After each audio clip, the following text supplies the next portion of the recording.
What's going on, guys? It's Rage and welcome back to the channel. Here for today's video, we've got some pretty incredible news to discuss, as today on Monday, January 29th, Call of Duty dropped a blog post discussing skill-based matchmaking. Along with that, in the gameplay you're seeing here in the background, this past weekend there was an insane amount of leaks for this cancelled game codenamed NX1, which was called Call of Duty Future Warfare. There's a lot to unpack here for this video, so let's jump straight into it. The TLDR of both topics is skill-based matchmaking was acknowledged today, and a lot of what we had already figured and or speculated over the years is true to varying degrees. Call of Duty does answer and explain the system a good bit, and does answer a couple of questions regarding the matchmaking, specifically on the multiplayer side of things, with Warzone and ranked play information to drop at later times. On the gameplay side of things, here with NX1, this again is a cancelled Call of Duty game that was being made by Neversoft, who, as we know, did help out with Call of Duty Ghosts, and was putting this game together in lieu of the Infinity Ward falling out in 2010. To start with NX1 here, I was a little nervous to cover this in a video, but seeing as the gameplay hasn't been taken down off of Twitter, I'm assuming it's fine. So the gameplay here was posted by Josh H. All of the credit goes to him and the others that I've posted down in the description below. Brian Bright, who was the project director of Infinite Warfare Zombies as well as Extinction and Call of Duty Ghosts, who also worked on Guitar Hero, Tony Hawk Pro Skater, and a lot of the Neversoft games from back in the day, responded to the initial post giving us some more details on the development, stating, "This was NX1. After Infinity Ward imploded and split into Respawn, Neversoft pivoted from Guitar Hero to make a futuristic Call of Duty game. This mission was on the moon. Some experiments with low G was really about the team learning the engine. We were making Guitar Hero games on our Tony Hawk Pro Skater engine prior. I believe this would have been in place of Ghosts. Trying to remember. We had 2 to 3 campaign missions and a bunch of multiplayer work done. I was the MP lead on this before cancellation. One thing we really liked in multiplayer was the first escort mode in COD. There is footage out there on this. I'm assuming the escort mode he's talking about could be compared to like a modern day version of Safeguard, or maybe even the war mode to a certain extent. There is some multiplayer footage of NX1 here that comes from Internet Crush on Twitter. A lot of the assets used at the time were from the original Modern Warfare 2, and it's just extremely cool to see a now 12-year-old scrap build of a Call of Duty game. It's not very often that we get to see these early builds of games, and it's just a really cool part of Call of Duty history. She shared a screenshot of some of the map names, some of which we recognize like Afghan, Crash, Outpost, Overgrown, and Terminal. There's even a map called Bin Laden's Compound, which sounds crazy. But at the top of the list there's Whiteout, which could have been an early build of the Whiteout we know in Call of Duty Ghosts. There's talks on Twitter of the Rods of God kill streak, which honestly could very well be the Odin strikes in the Ghost story. Overall, just some very cool stuff and a very interesting look into what could have been in a piece of Call of Duty history. Imagine if we did get Future Warfare instead of Call of Duty Ghosts. It's wild to imagine how different things could have been. Now, the biggest topic of this video that I wanted to talk about is the skill-based matchmaking article that dropped earlier today. Like I said at the beginning, it does confirm a lot of the speculations as to how it all works. Of course, I'll go ahead and link the full article in the description below if you want to read along. We begin with the factors of the matchmaking system, which are connection, time to match, playlist diversity, meaning the amount of game modes you have selected if you're playing quick play, for example, recent maps and modes, recent skill and performance, which is the biggest key, input device, platform, and voice chat. Assuming voice chat is there to put you in lobbies where people are talking if you're talking, and not talking if you're not talking, so on and so forth. They also do discuss the technicalities of what they call delta ping, and your connection to the best data center in your area. They do also mention that cherry-picking maps can be detrimental, as matchmaking may prioritize backfilling by doing so. How skill ties into the matchmaking is determined by, of course, our KD, win-loss ratios, and our recent performances. They even mention that this goes all the way back to Call of Duty 4 in 2007, to which I'll say the experience of skill-based matchmaking back in those days were mostly felt within the lobby balancing. There were even little quirks like the helicopter would target you more if you were the best player in the lobby. If you had a friend who was a low level, you would have them host, and they would pull you into the lobbies with lower levels. Even back in those days, there were loopholes to the experience, but in most cases, you could still jump around from lobby to lobby and not feel like it was a drastic change. To go ahead and read this word for word from the blog post here. We use player performance to ensure that the disparity between the most skilled player in the lobby and the least skilled player in the lobby isn't so vast that the players feel their match is a waste of time. Our data on player outcomes clearly indicates that the inclusion of skill in Call of Duty Multiplayer's matchmaking process, as it currently stands, increases the variety of outcomes experienced by players of all skill levels. In other words, all players, regardless of skill level, are more likely to experience wins and losses more proportionately. Our data shows when lower skilled players are consistently on the losing end, and they are likely to quit matches in progress or stop playing altogether. This has an effect on the player pool. A smaller player pool means wait times for matches increase and connections may not be as strong as they should be. This can compound over time, creating a spiral effect. Eventually, when only the high-skilled players remain because low-skilled players have quit out of frustration, the result is an ecosystem that is worse overall for everyone. Game data indicates that having some limitations on the disparity of skill across players and matches makes for a healthier ecosystem. We also understand that many high-skill players want more variety of experience, but often feel like they only can get the sweatiest of lobbies.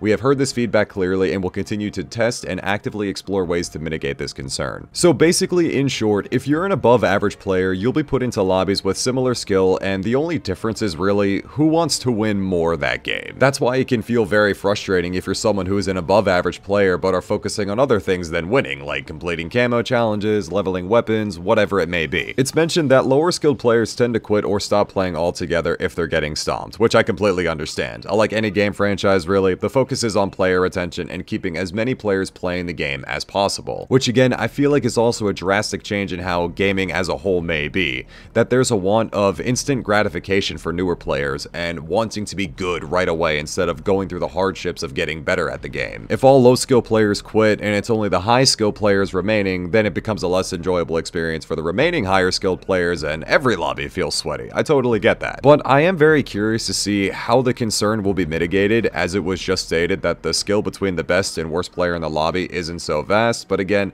we'll see how that continues to develop. The blog post does go on to answer a couple of community FAQs. There have been tests where they have disabled skill-based matchmaking and stated that the data remains consistent with what we have detailed above. Players tend to quit matches or stop playing if they're getting blown out, resulting in a negative overall experience for all players in the lobby and the general player population. I would imagine that some of the tests where they disable the skill-based matchmaking happen on the free-to-play weekends and playlists where it's encouraged to get new players involved with the game. In my time playing, I've personally noticed that even recently, just playing regular 6v6 hardpoint and 10v10, that there's been a wider range of all levels and skill across many lobbies. I also do play with my viewers on stream and friends off stream, so I'm not always entirely playing solo, besides when I'm grinding shipment for my weapon charms. A couple other bullet points noted by Charlie Intel here are that there is no hit registration, damage-based, or aim assist-based factors that affect matchmaking in any way.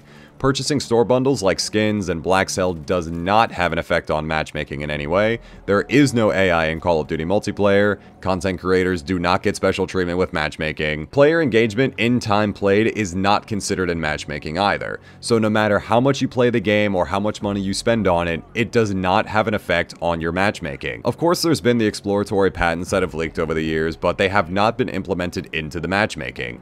Another big topic was the AI bot questioning, and it's interesting to see that there is the potential for it, as again, they would mention it if it does come to multiplayer, but we'll definitely have to see what's said on the Warzone side of things, as they may take that route of Fortnite and other battle royales where they do implement bots to fill lower skilled lobbies or lower populated lobbies. Again, the link to this blog post is in the description below. With all of that being said, take all of that as you will, coming straight from Call of Duty, but personally, I'm glad there's communication on this front now. I've given my 2 cents on the matchmaking and what I think could be done to better the experience for everyone, especially newer players.